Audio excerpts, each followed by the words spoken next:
Kalau dihitung saat ini antara secara average di tahun 2020 itu dengan retail besar, ya retail besar artinya ukuran besar, dan juga retail lokal yang ukurannya juga di ruko-ruko, kemudian juga beberapa tenan dan lain sebagainya, kami mencatat hampir sekitar 1.500-an toko.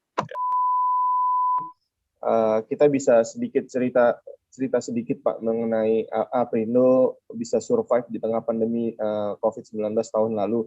Kalau nggak salah ini beberapa waktu lalu kan saya juga sempat wawancara sama Pak Roy meminta bahwa relaksasi restrukturisasi kredit belum dirasakan, kemudian ada penutupan gerai, kemudian ada perubahan pola perilaku belanja masyarakat di tengah pandemi kemarin. Mungkin bisa sedikit cerita Pak mengenai bagaimana para asosiasi pengusaha retail Indonesia ini bisa survive begitu Pak di tengah pandemi kemarin Pak. Ya, terima kasih Mas Gilang. Jadi kembali lagi bahwa kita masih dalam masa pandemik dan tentunya kita saat ini hanya satu yang harus kita lakukan, yaitu bagaimana kita harus survive, ya. Karena apa? Karena sama seperti industri lain, sama-sama juga mengalami, dan tentunya kita berharap setelah kita survive atau saat ini kita masih survive, tapi game changer-nya adalah vaksin. Jadi vaksin ini sangat menentukan untuk bagaimana kita bisa berakselerasi atau menuju kepada pertumbuhan ekonomi di tahun ini yang ditargetkan 4-4,5% oleh pemerintah. Bagaimana para retail atau Aprindo melakukan survive. Nah, ini kan yang menjadi hal yang tentunya mengemuka. Dan ini tentunya berkaitan dengan industri, berkaitan dengan investor, berkaitan juga dengan masyarakat yang memenuhi kebutuhan pokok maupun juga kebutuhan sehari-harinya. Nah, bagaimana kita survive? Ya tentunya nggak ada jalan lain, kita harus melakukan redesign terhadap bisnis kita harus lebih agile, ya, lebih lincah, kemudian kita harus adaptif. Dengan melakukan dua hal tersebut, pertumbuhan industri retail tahun lalu itu bagaimana ya Pak Roy? Ini kita lihat bahwa performa retail sepanjang tahun 2020, kita mensurvei dari semua tipe retailers, ada 5 format retails, minimarket, supermarket, hypermarket, department store, dan wholesaler, atau juga brand store. Kita mencatat sangat rendah sekali dari banding 2019. Jadi sekitar 1,1 sampai 1,2% tingkat pertumbuhannya.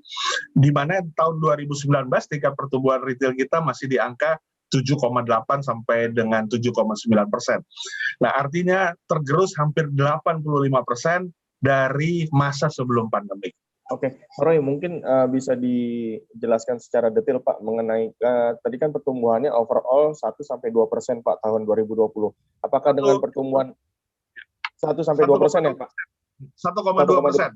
Iya, 1,2%. Dengan pertumbuhan yang masih cukup rendah tersebut, sudah berapa banyak retailer yang tutup gerainya Pak di tahun 2020? Kalau dihitung saat ini antara secara average di tahun 2020 itu dengan retail besar, ya retail besar artinya ukuran besar, dan juga retail lokal yang ukurannya juga di ruko-ruko, kemudian juga beberapa tenan dan lain sebagainya, kami mencatat hampir sekitar 1.500-an toko. Oke. Tahun ini bagaimana Pak proyeksi pertumbuhan industri retail sendiri Pak? Nah, tahun ini game changer-nya seperti di awal tadi katakan bahwa vaksin, ya.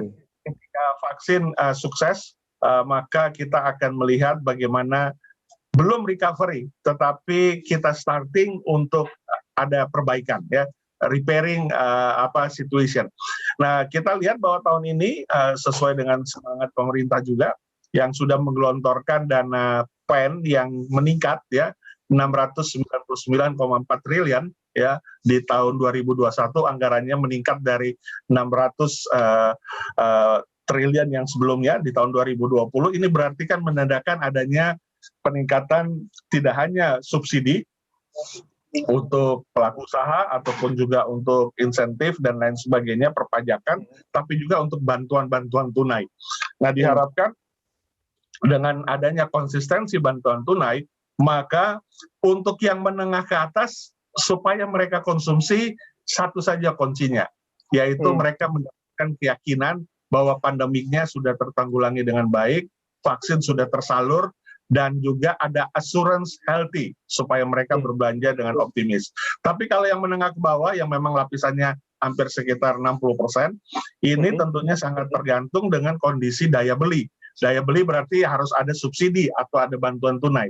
Nah, ketika ini dapat berjalan baik, lancar, tidak ada korup, tidak ada hal-hal lain yang di luar dugaan kita, sehingga semuanya berjalan ya transparansi dan akurat, maka di tahun ini mudah-mudahan dengan target pemerintah 4%, 4 sampai 4,5%, retail kita bisa bertumbuh sekitar angka 3,5 sampai 4%.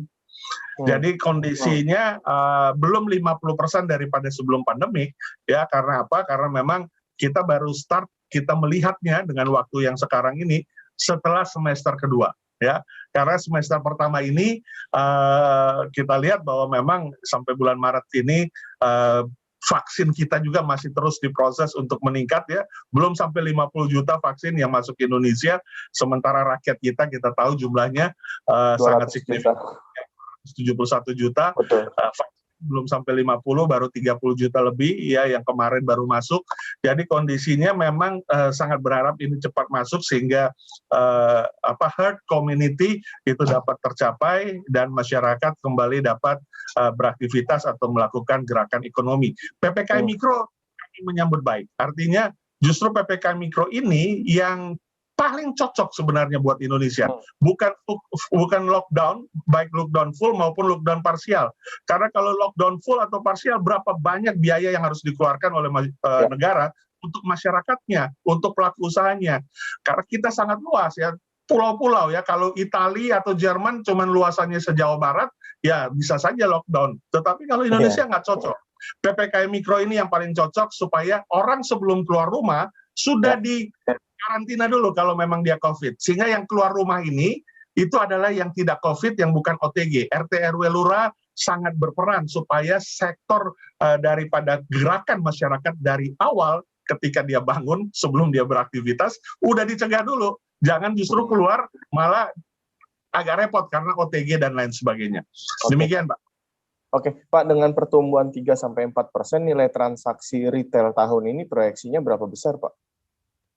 Ya, dengan pertumbuhan kemarin kita di 2019 market cap kita sekitar 265 miliar US dollar. Kalau kita cuma bertambah 1% sangat kecil sekali tentunya di tahun 2020. Jadi kita prediksi ya kalau kita bisa mendapatkan market cap yang 4 sampai 4,5% atau katakanlah 4% saja, mendekati 50% dari sebelum pandemik, maka kita bisa mengkontribusi ya sekitar market cap-nya ya bisa sampai sekitar 270 ya, 272 triliun, 272 miliar US dollar. Jadi kita melihat bahwa kondisinya sangat tergantung dengan situasi penanggulangan COVID, vaksin, dan juga herd community. Jadi bagaimana supaya memang ini dapat terlaksana dengan baik. Oke, Pak, terakhir Pak, mungkin insentif apa yang diharapkan sama Aprindo tahun ini sendiri, Pak? Baik, terima kasih. Saat ini kami masih berharap tentunya adanya bantuan dana tunai atau kalau dibilang di rakyat, di masyarakat bantuan langsung tunai. Kalau kita bukan bantuan dana tunainya, tetapi sifatnya lebih kepada misalnya subsidi daripada gaji para pekerja. Nah, ini sangat signifikan.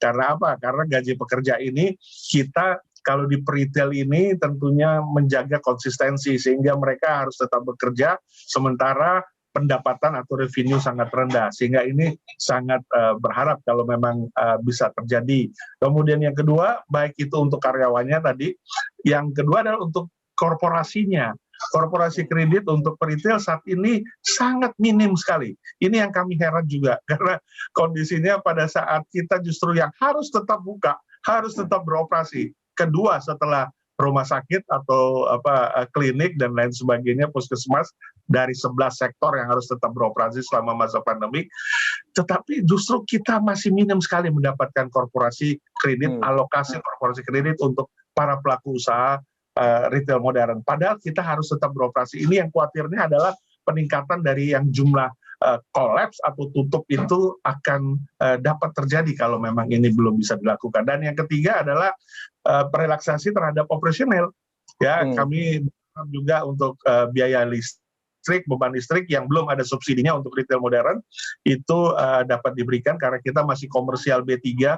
Kalau di mall ada lagi tambahan biaya dan lain sebagainya, ini belum mendapat relaksasi sehingga kita masih harus membayar dengan biaya listrik yang normal.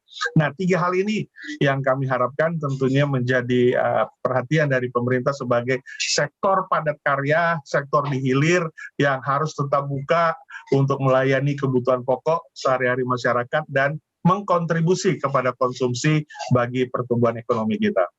Siap. Terima kasih Pak Roy Mande atas waktunya Pak untuk diskusi hari ini. Semoga 3 hal yang menjadi harapan insentif bagi Asosiasi Pengusaha Retail bisa didengar sama pemerintah dan bisa direalisasikan ya Pak.